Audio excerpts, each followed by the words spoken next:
Okay. Magandang hapon po sa inyo lahat. Ayon po sa warrant of arrest issued ng 5th Division. At nakalagay po dito ay People of the Philippines versus Senator Jose Jinggoy Estrada et al. Accused by virtue of a warrant of arrest case number E-SB26-CRM-006 for plunder under RA 7080. The following are enjoined to arrest: Chief of Police, San Juan City, Provincial Director, Regional Director, NBI, the Director, NBI, NCRPO, and Chief PNP, and the CIDG. You are hereby commanded to arrest Jose Jinggoy Pimentel Estrada, Manuel Manligas Bonoan, Denril Cesar Sages Cortuna, Manny Bumagat Blusan, Arthur Lobres Gonzalez, who stand charged above stated crime, and bring them therefore to the court to be dealt with the law and rule of court. Direct, no bail. Quezon City, Philippines, on 1st day of June 26, signed Honorable Zaldi V. Trespeses, Chairperson, Associate Justice. At approximately 3:30 p.m., I arrived at the Senate to implement the warrant of arrest. Wala nang pong maganap na nangyari. Sumama po si Jinggoy. Binasahan po siya ng Miranda rights niya kasama kanyang abogado. Naintindihan niya. Tinanong sa kanya kung naintindihan niya kung anong ang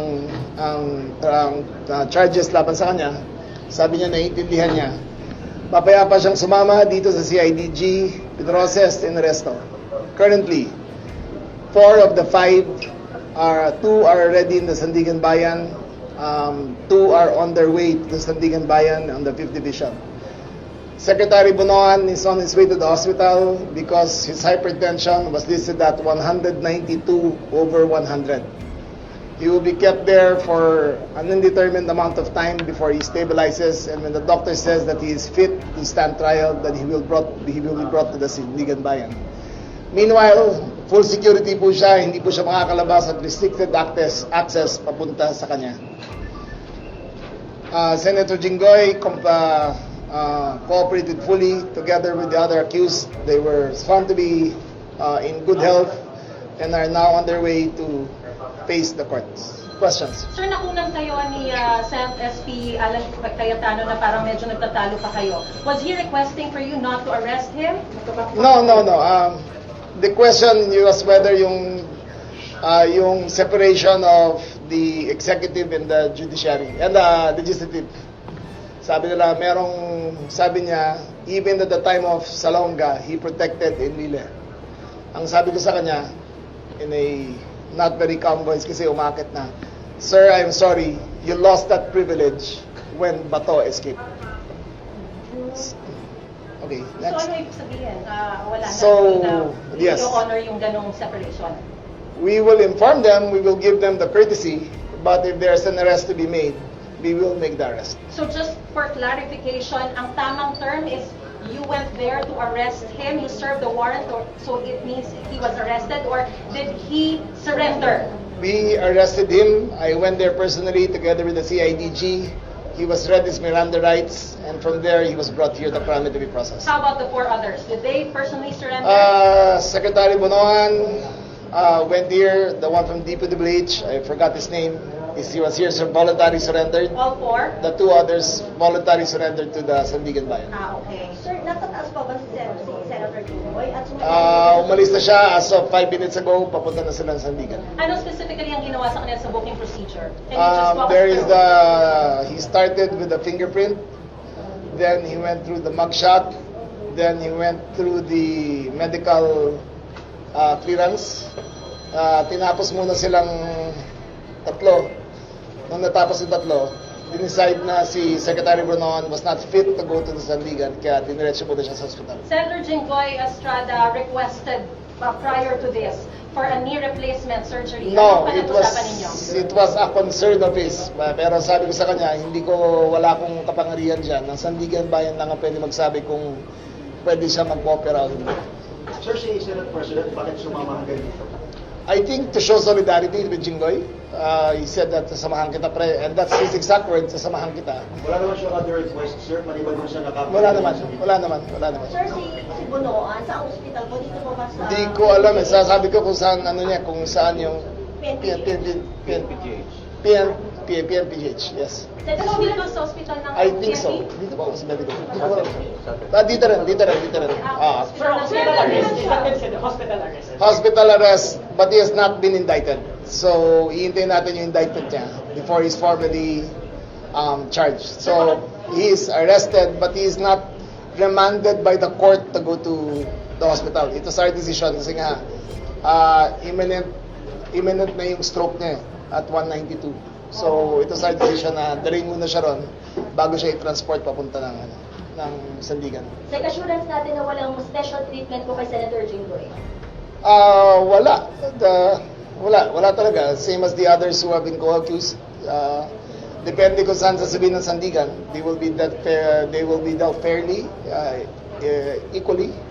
No special privileges. You have no idea where exactly they will be committed at this point? Sandigan is the only authority to say that. Pero hindi po ba sir sa yung si jail kung saan nakakulong yung mga ibang akusado? Again, Sandigan is the only authority na pwede magsabi kung saan. Sexy, Secretary Bagoan, hanggang kailan po maka-hospital arrest? Depende sa doktor niya yan, but there is a baseline for good health. Kasi nakalagay doon condition of reasonable health. So pag bumaba yung mag-stabilize ang blood pressure niya, dadali na siya, mag-return of warrant na kami sa 50 Sir, vision. explain lang po ba ito kasi kino-consider na arrest sa halip na surrender? Which is No, he is arrested but not yet indicted. Sir, but why it's not called surrender? Kasi yun yung narrative ng Jinggoy. Hindi, surrender siya dito. Surrender siya Okay, dito. And he then- surrendered siya. He's already in the custody of the police, but he has not been formally charged in front of the judge.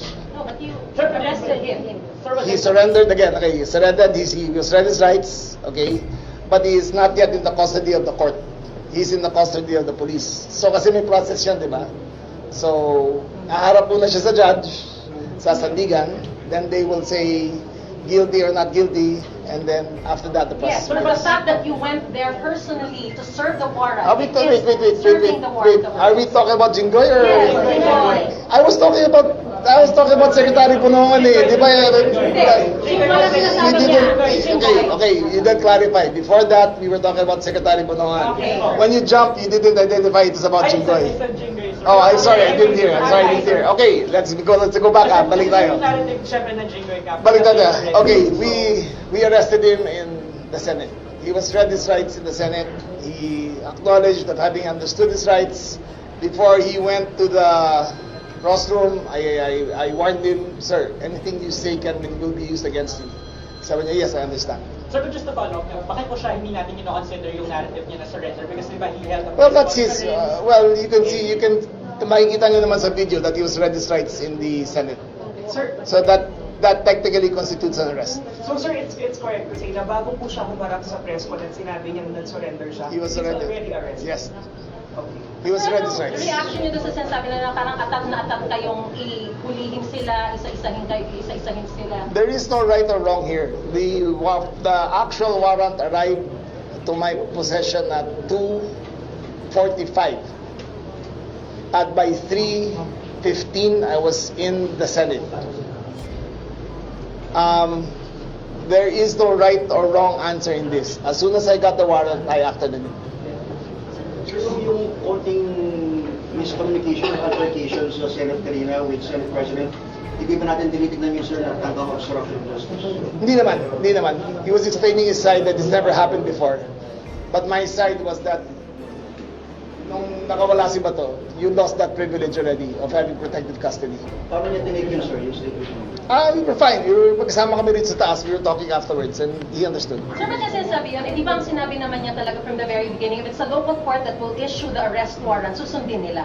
Yes. Bakit may ganun? He was insisting that nobody could be arrested inside the Senate. He was requesting that he be brought out of the Senate first. But this is beyond 6 years that we're talking about. Exactly. And I said, I'm sorry, sir. There is no, we do not,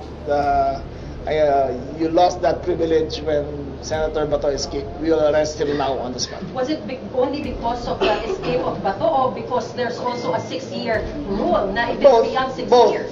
Both. Usually meron kasing Senate and executive respect for the leadership. Usually lalabas muna yan eh. But tama na, di ba? Tama na. There's no more hiding behind the curtains of the Senate. So, sir, moving forward, pinayagan niyo ba na mag-press call siya? It's within his rights. I warned him. I did warn him. I told him, whatever you say can be used against you. And he said he understands. So So, now that you're saying na that they lost that right after Senator Bato escaped, are you saying that he has it's also not a right. hand It's not a in right. the escape of Senator It's not a Bato? right. It's a privilege. Or Okay, is it, it's a privilege. So It's a whether privilege. it's a privilege or No, not, I am are you not saying implying. that he has a hand on the I am same? not implying anything other than Senator Bato escaped and that we revoke that privilege of separation in terms of arrest. That we can arrest anybody inside the Senate building if necessary. sir, Will sir, that be a moving forward, precedent sa mga susunod na lawmakers na ma-arrest? If it is necessary, we will always do what is necessary according to the bounds of law. Remember, there is no such law as you cannot arrest anyone inside the Senate. It is There's no such law. it's a privilege granted to the legislative. So for the first time, Because of courtesy? because of courtesy, it is a courtesy. But there is no such law which prevents us from arresting anyone in the Senate. So even if it's not beyond 6 years? I there's no think such what law? is, let me get this straight and you can research it for me, but I think what is not allowed is if they are in session. Okay. But after sir, session, content na, sir, walang content na po. yes, all five are accounted for. Sir, We will entertain last 2 questions from the media. responsibility po ba na dito siya mag-stay? Kasi yung court po hanggang... It's up to the Sandigan Bayan. It's up So it's to, a possibility you'll welcome here, sir. we have no, the Sandigan Bayan determines where he'll be incarcerated. Pero ready ba ang custodial facility? The custodial Ready ba siya? facility is barely livable, but meaning puro daga, it's Wala na bang So, wala, nakasave, sir. sir? Wala. it is about to be demolished because for to build a new facility. So Wala na nagsastay ba ngayon? I'm not familiar kung mayroon man. Yan ni Chief? Sir, wala na nagsastay doon sa ano? Meron yata konti na lang yung mga Chinese na nahuli namin dati sa kidnapping. Sir, bago Na, kayo maghiwalay ni Senator Jinggoy, ano yung last message niyo po sa inyo? sabi niya, salamat pa rin. Yun lang. And then